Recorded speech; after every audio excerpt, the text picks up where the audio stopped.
koox socod reer galmudug kuma haboonayne waana ka xanuun badan inay kala hornaadaane isu keenistooda qalbigu ila kurbaysnaaye hadba gabay karin tuuga iyo maasa kululayna kol habeenkii qaar tagay waxaan kor ula soo toosay kulansi waxaan idhi rabow 11kooda kullay taba hadda ka hor ma noqon leesna kari waaye waxba uma kordhaan keligii ruux kayn cidlaa maraye ayakoo kalsooni leh kuwii wada jir kaalmaysta adduunkana iskaashada si fudud kuma kufayaane waxaan laga kaftami karin waa kaaha nabadeede ayadaa wax kabi kara ka jira kii horoo jabaye ayadana wada kaafisee kacoo u soo toosa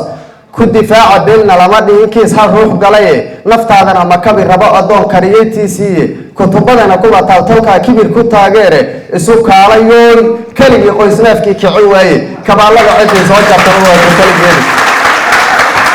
isu kaalayoon keligii qoysneefkii kici waaye kabaalada cidii soo jartaba waa ku kaligeede ku heshiiya soo kacay kuftaan waa karaahiye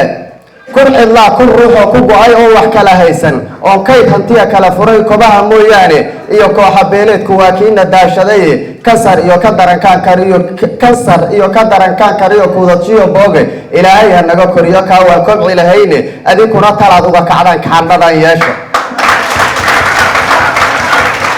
afartaa kaclaydan marshiyo kooxasha reebkiidhe isu keenistii goboladiyo kaashi nabadeeddhe kaalintay abwaanadu in badan idinka kaabeendhe kubad caad ka kacay iyo hilaac karaya leylkiidhe kelmad igu haboon iyo runtoon laga kabuubyoondhe afar kalena iga kowsho waa kay dardaarane guddigii kartida loo xulo wada jirkii keena isku soo kaboo reer galmudug yaysan kala kaygan kor iyo hoos wax ugu sheegaysaa kalama marmaane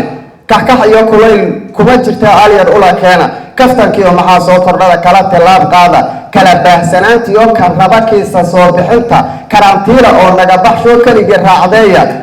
ukakabiya kaymaha dushiyo halaqya kuureenka intaas ayaan kusoo koobayaa maadaama waqti oo la tuurayo insha allah tacaala